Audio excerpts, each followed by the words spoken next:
Boa tarde a todos e todas. Um privilégio estar aqui.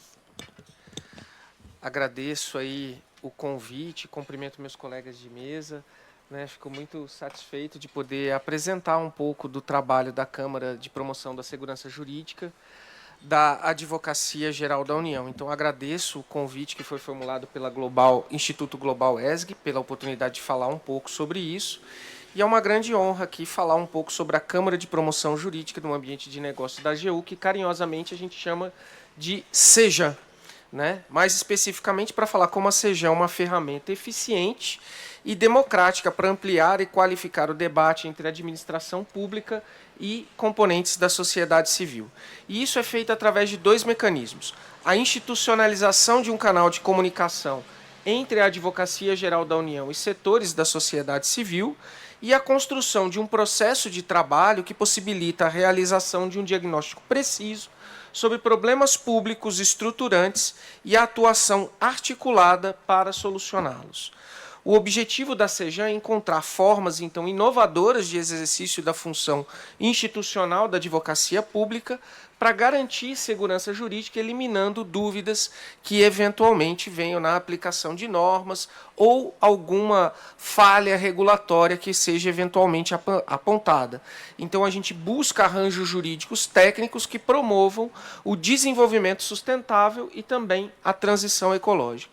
Eu organizei essa fala breve em dois momentos. Um para apresentar um pouco mais a CEJAM e como ela tem funcionado, uma Câmara que eu presido, né, e que tenho a honra de ter meus colegas que participam, que continuam comigo aqui, o doutor Bruno, o doutor Flávio Bianchi, o Jonas, o meu amigo Pedro Fabris, que tem até se desdobrado na articulação da CEJAM, da estruturação de um regimento interno para isso, né?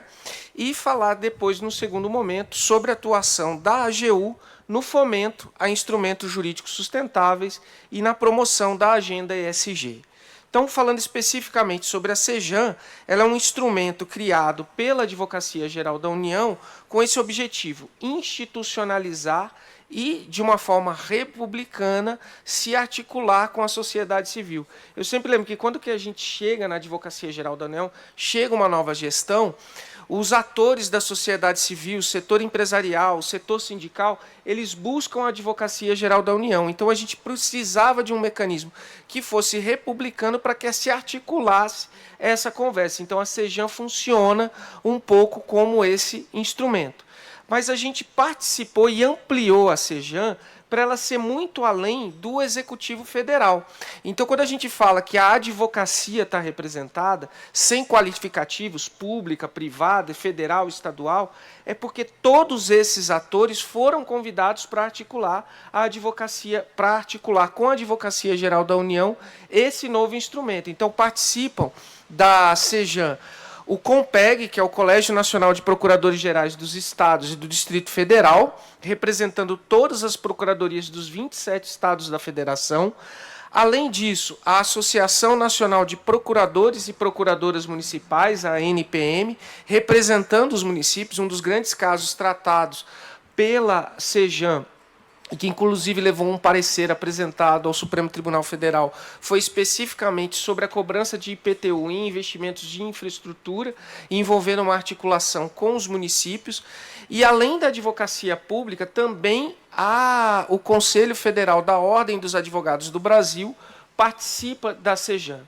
Além disso, participam o SEBRAE, entidades representativas de setores produtivos e de trabalhadores, organizações da sociedade civil, tais como FEBRABAN, CNF, CNI, CNA, CNT, CUT, Força Sindical e até mesmo, para falar de um exemplo bem alinhado com a proposta de hoje, o Conselho Empresarial Brasileiro para o Desenvolvimento Sustentável.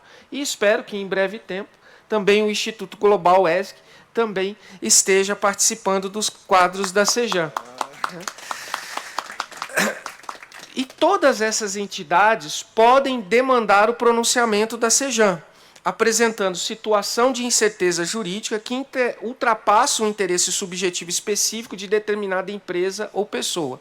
Até o doutor Zé Roberto está aqui, né, que preside, que coordena a CECAF, que é a Câmara de Conciliação. A gente fala, ó, se você tem um caso concreto, fale com o Zé Roberto. Se você não tem um caso concreto, tem um caso em tese, a gente trata ele na CEJAN. Então, a questão de uma transcendência, daquilo que ultrapassa o interesse subjetivo, é levado para essa Câmara. Então, por isso que a gente trata mais com setores representativos e não com atores econômicos especificamente. Então, eles podem apresentar uma demanda que apresenta a existência de uma situação de insegurança jurídica com impacto setorial e que encontre na Advocacia Geral da União ou na advocacia pública um local próprio para articulação dessa solução. E a composição da Câmara foi pensada para permitir uma articulação interinstitucional, não só jurídica, para buscar soluções que são recepcionadas na CEJAN, inclusive envolvendo estados e municípios. Entendemos que essa Câmara tem uma capacidade incrível de diagnosticar os problemas de insegurança jurídica em cada setor nela representado, pois contamos com a participação e o engajamento de todos eles.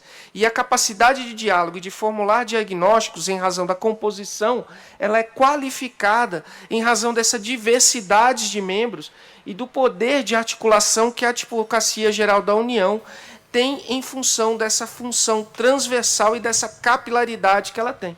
A Advocacia Geral da União é o único órgão que está presente tanto na administração direta como na administração indireta. Então, ela pode dialogar tanto com a agência reguladora como com o Ministério Supervisor, colocar todos esses agentes na mesa para buscar uma solução concertada e, com isso, traz ainda elementos da sociedade civil, seja o setor produtivo, seja o setor trabalhador, para essa articulação, para que todos dialoguem e busquem a solução que pode ser um parecer da Advocacia Geral da União, pode ser uma proposta legislativa, pode ser um outro entendimento, até no campo da sociedade civil.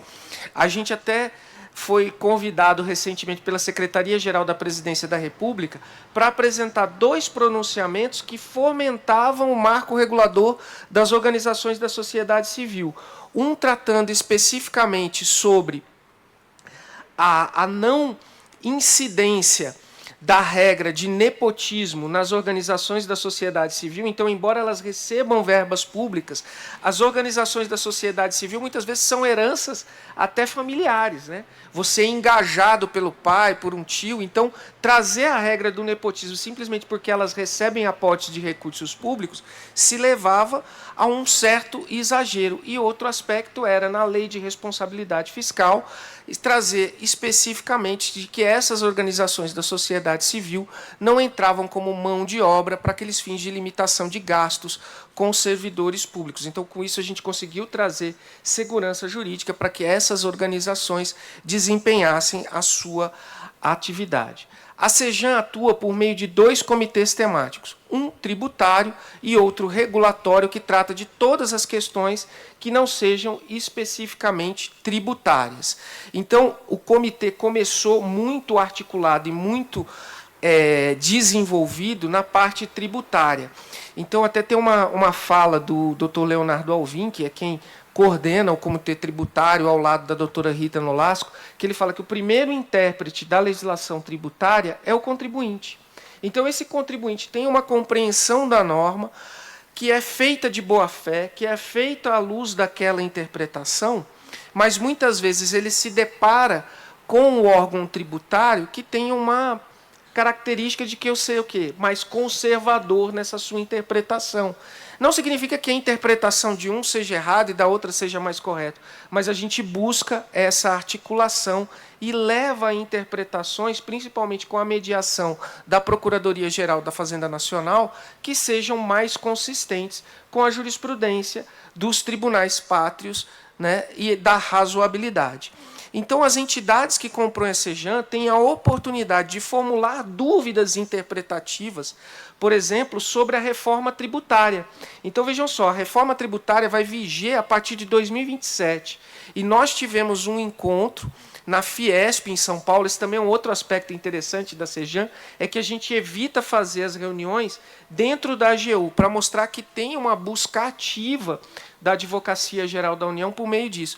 Então, dentro da Fiesp, eles tiveram a oportunidade de, junto com procuradores da Fazenda Nacional, apontarem quais são as dúvidas interpretativas, apresentar de viva voz essas dúvidas interpretativas, e elas são recepcionadas pela Procuradoria da Fazenda Nacional e que, então, oferece a interpretação que vai ser aplicada pela Procuradoria da Fazenda Nacional quando a reforma for viger em 2027. Então, isso foi um encontro assim, bastante diferenciado. Então, por isso que a gente fala que a Sejan é um canal inovador de aproximação e diálogo, que a Advocacia Geral da União criou e que disponibiliza para toda a sociedade brasileira, lá representada por esses representantes da sociedade civil. Acreditamos que a Sejan, então, virou uma ferramenta poderosa para agregar conteúdo ao seu sistema de advocacia pública e de enfrentamento da insegurança jurídica, abrindo suas portas para ouvir e enfrentar os problemas públicos que dificultam o desenvolvimento de cada setor e, assim, impactam no desenvolvimento nacional.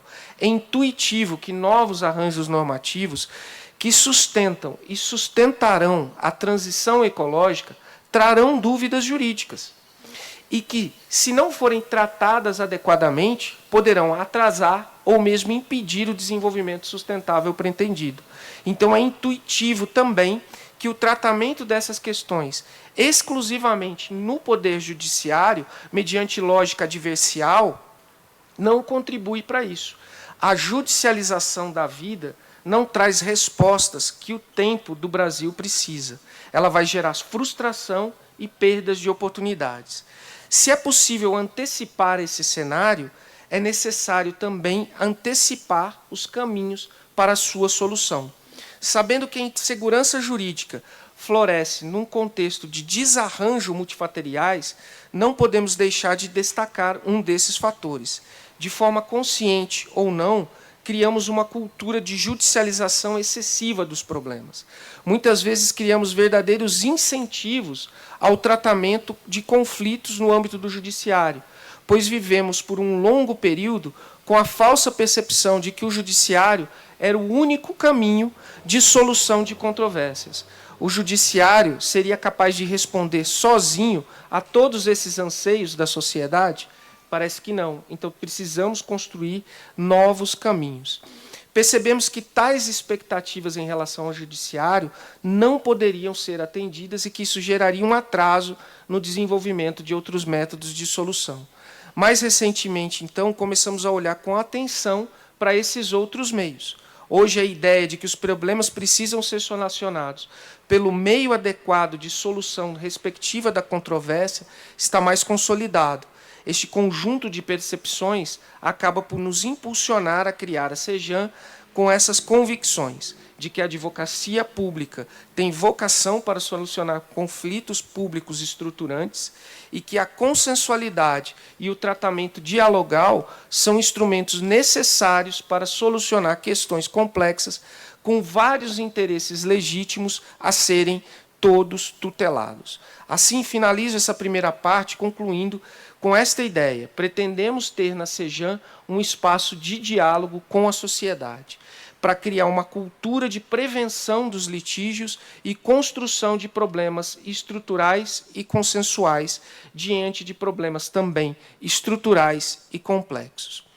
Além de fazer esse panorama sobre o que é a Sejan e demonstrar os problemas que ela tenta solucionar e enfrentar, gostaria de tratar, nesse segundo momento, sobre o potencial de instrumentos jurídicos adequados para impulsionar a agenda ESG. A promoção do desenvolvimento sustentável e da transição ecológica impõe uma atuação coordenada para superar as causas que nos trouxeram um modelo que não incluía os riscos ambientais e climáticos na ponderação de tomadas de decisões. Partindo do pressuposto de que as crises ambientais e climáticas emergem de desarranjos multifatoriais, o enfrentamento do problema também tem que ser abrangente. Nesse sentido, consta do sítio eletrônico do Instituto Global, a referência ao programa ESG 20+, que foi estruturado em torno de 20 princípios norteadores. Analisando os conselhos permanentes criados no âmbito do referido programa, gostaria de destacar 3 deles, que tratam de temas que tangenciam a atuação da SEJAN. O Conselho Permanente para a Simplificação e Integração Normativa, o Conselho Permanente de Instrumentos Fiscais e Tributários Sustentáveis e o Conselho Permanente da Engrenagem Multissetorial para a Agenda ESG 20+. Sobre simplificação e integração normativa, destaco e celebro a iniciativa da elaboração do marco regulatório do ESG para o desenvolvimento sustentável. Simplificação e coerência normativa são certamente vetores indispensáveis da segurança jurídica. Sobre o conselho que aborda a engrenagem multissetorial para a Agenda ESG 20+, consta a seguinte descrição: fomenta um sistema integrado que une governo, empresas e sociedade civil para consolidar o ESG como plataforma estratégica para as próximas duas décadas. Essa brevíssima digressão serve para nos apresentar 2 conclusões. A construção de um arcabouço jurídico é essencial para a implementação da agenda ESG. A articulação e cooperação entre Estado e setor produtivo, que é a agenda da SEJAN, são igualmente indispensáveis para o sucesso desta agenda. A AGU se vê num papel central para a viabilização e para ser parceira desses projetos. Com relação à articulação e cooperação entre Estado, setor produtivo e sociedade civil, a atuação recente da AGU pode ser demonstrada por meio de problemas que foram enfrentados na AGU. Conforme falei há pouco, a SEJAN se pretende ser um diálogo, um espaço de diálogo estruturado para receber demandas da sociedade civil e demandas relevantes que terão tratamento adequado pela advocacia pública. Com relação à atuação na construção de um arcabouço jurídico indutor da sustentabilidade, gostaria de mencionar alguns exemplos nos quais a AGU atuou de forma determinante para a implementação desta agenda. Por exemplo, a criação da Procuradoria Nacional da Defesa do Clima e do Meio Ambiente, a Pronaclima, cuja atuação vai ser mais detalhada pela doutora Tereza Vilac, logo mais. Eu já adianto que ela é a responsável por fortalecer e coordenar a atuação jurídica estratégica para que os órgãos não saiam cada um a seu tempo, mas que saiam de maneira articulada e estruturada. Então, essa institucionalização permite uma maior integração dos diversos atores de governo, né, dando uma resposta mais coordenada para aquilo que são as mudanças climáticas, conferindo para a própria AGU um protagonismo técnico e jurídico na orientação das defesas de políticas públicas voltadas à sustentabilidade. Além disso, a Advocacia Geral da União criou 2 grupos estratégicos. O primeiro, o AGU Recupera, voltada para a atuação em demandas identificadas como prioritárias para garantir o exercício do poder de polícia. A gente muitas vezes fica instigado com essa questão do poder de polícia, mas ela é fundamental para atuar de forma coordenada, porque se você não atua de forma coordenada, você cria vantagens competitivas para aquele que descumpre a regra. Então, é importante que você tenha um enforcement adequado para isso. Além do AGU Enfrenta, né, que tem como escopo o enfrentamento aos ilícitos e crimes ambientais, sempre em articulação com o Ministério Público, que é o legitimado para a propositura dessas ações. O protagonismo da AGU na formulação de teses jurídicas que formulam o mecanismo, o arcabouço do Estado Social e Ambiental. Então, aqui a gente tem o exemplo dos pareceres da AGU que resgataram a validade jurídica da cobrança de mais de 29 bilhões de reais em multas aplicadas pelo IBAMA. Então, foi feito o parecer que afastou a prescritibilidade, fez-se a defesa perante o Superior Tribunal de Justiça e manteve-se a validade e, mais do que isso, a parte pedagógica do cumprimento e do atendimento dessas regras. Destaco ainda a atuação na elaboração de pareceres que tornam as contratações públicas mais sustentáveis, como o parecer que fixou o entendimento jurídico, no sentido de que a administração pública é obrigada a adotar critérios de sustentabilidade socioambiental nas suas contratações. E, por fim, ressalto o parecer que dispõe sobre que a prática de infrações ambientais, especialmente graves, podem se enquadrar como infração administrativa que atrai a penalidade de declaração de inidoneidade para licitar com a administração pública. A relevância da atuação da AGU ainda também acontece no campo da atuação judicial. Então, a gente tem litígios climáticos emblemáticos. Não custa dizer que a doutora Isadora, que está aqui, enfrentou uma situação inusitada. Ela chegou a assumir a Secretaria-Geral de Contencioso, tendo que afastar ou demonstrar que o Estado brasileiro fugia de um estado inconstitucional de coisas no que referia-se ao enfrentamento climático. Mas, para além disso, o tradicional da Advocacia Geral da União é que ela era responsável por fazer a defesa da União nas questões climáticas. Ela não assumia uma função ativa de ajuizar as ações civis públicas contra aqueles que depredavam o ambiente. E, na atual gestão, praticamente 1.000 ações judiciais foram ajuizadas contra aquelas pessoas que causam danos ao ambiente. Então, esses instrumentos jurídicos são capazes de fomentar de forma decisiva a sustentabilidade, como compras públicas, políticas públicas de comportamentos sociais estatais e empresariais. E não podemos ignorar que este é um vetor de impulsionamento da criação de um Estado social, ambiental, de direito.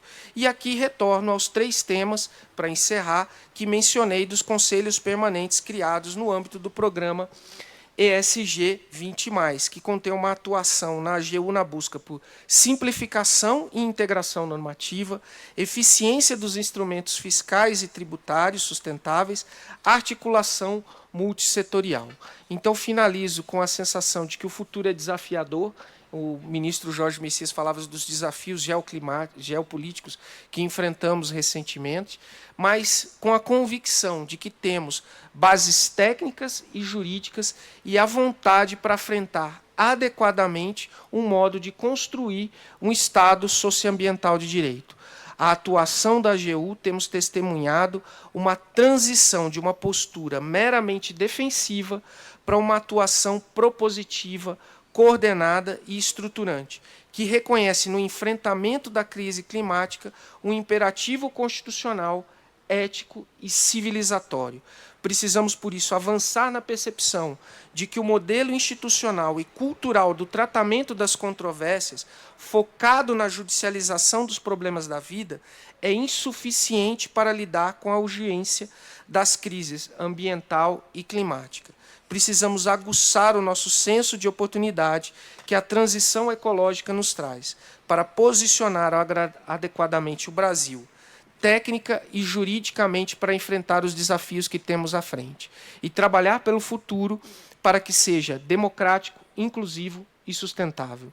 Por parte da AGU e da SEJAN, estamos seguros de que temos responsabilidade e entusiasmo e seguiremos firmes no propósito de oferecer um instrumento da advocacia pública que é técnico, inovador e comprometido com o desenvolvimento sustentável e a justiça climática no Brasil. Muito obrigado.